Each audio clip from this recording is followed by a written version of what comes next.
Kieran Tierney was already in full party mode when his pal Andy Robertson clinched a Champions League spot in midweek. Surrounded by his Celtic teammates as they celebrated their Premiership title win on a short break to Tenerife, Tierney felt jubilant as his Scotland teammate helped Liverpool win their dramatic semi-final against Roma to set up a dream date with Real Madrid. Let off the leash by Brendan Rodgers after securing a seventh successive title, it's doubtful any of the Celtic players would have been paying particularly close attention to any tactical quirks deployed by Jurgen Klopp against the Italians in Rome. Tierney, however, has become something of a student of the way Robertson plays. The two may both be left-backs and ostensible rivals for a place in Alex McLeish's team, but the 24-year-old Robertson plays with more dash than his younger, meteor, equivalent. Still only 20. Tierney's consistent excellence has earned him the Scottish Football Writers Association's Young Player of the Year award for the third year in a row. One day he may wish to emulate the heights scaled by Robertson since he made his transfer from Hull City to Anfield last year, but,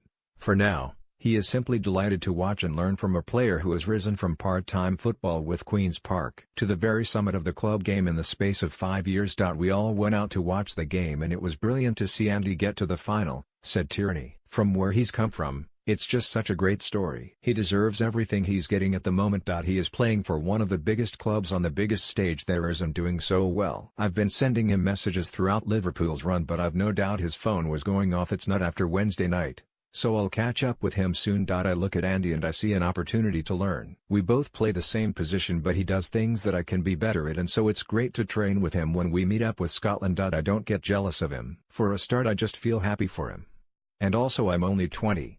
He is a few years older than me, so he has that extra experience. He's playing at a level I have not reached, but I have had some great experiences here at Celtic. 2. Playing in the Champions League group stages has brought my game on, and hopefully we can get there again next season. While Robertson has a career-defining night to look forward to in Kiev at the end of the month, Tierney is hoping to add to his own burgeoning medal haul by helping Celtic complete a second treble in a row under Rodgers. Although one of Celtic's standout performers over the campaign, not least through his rampaging turn against Rangers in the game that clinched the title last weekend, he admits there have been points where the physical demands of his schedule have taken a toll. Should he start against Hearts at Tynecastle on Sunday, it will be his 58th appearance of the season for club and country. Come the Scottish Cup final against Motherwell later this month, his tally could go as high as 61. In the circumstances, a trip to Peru and Mexico for friendlies against teams gearing up for a summer of World Cup football would leave the defender little scope to recover in time for Celtic's Champions League qualifiers, which will begin in mid-July.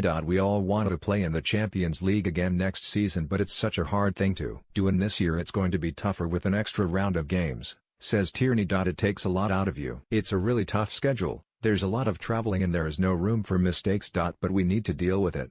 Not that Tierney will be asking to be excused from international duty. If McLeish insists on taking him to Central and South America, he will travel, but with the national team reliant on so many Celtic players and the likes of Craig Gordon, Stuart Armstrong and Lee Griffiths hungry for games, it's likely a settlement that would rest Tierney be reached. I'm not sure what will happen, he admits. It's been the most intense season yet for me and my body.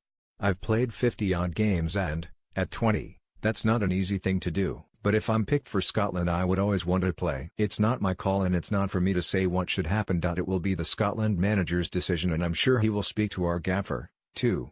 Having enjoyed a few days of sun, the Celtic players were back training at Lennoxtown on Saturday with one clear goal in mind. The treble has never been done twice in a row because it's so hard to remain so consistent over 2 years, he says. We are in a great position, but there's still a few league games to play before the final. We're at Tynecastle this weekend and they will be up for that after beating us there last time. We don't want to take our foot off the gas because we will want momentum going into the cup final.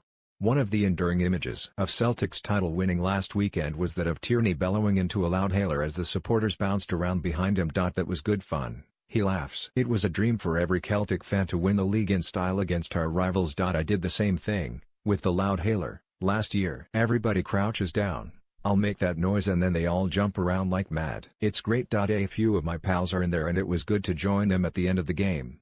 It was one of the best days of my life. To be honest, I think the fans appreciate the fact that I am just a normal Celtic fan. If I wasn't on the pitch, I would be sitting with them, and it's been good for them to see someone like that out there and also interacting with them. In common with Robertson, roots are important to Tierney. Scotland is lucky to have the pair of them.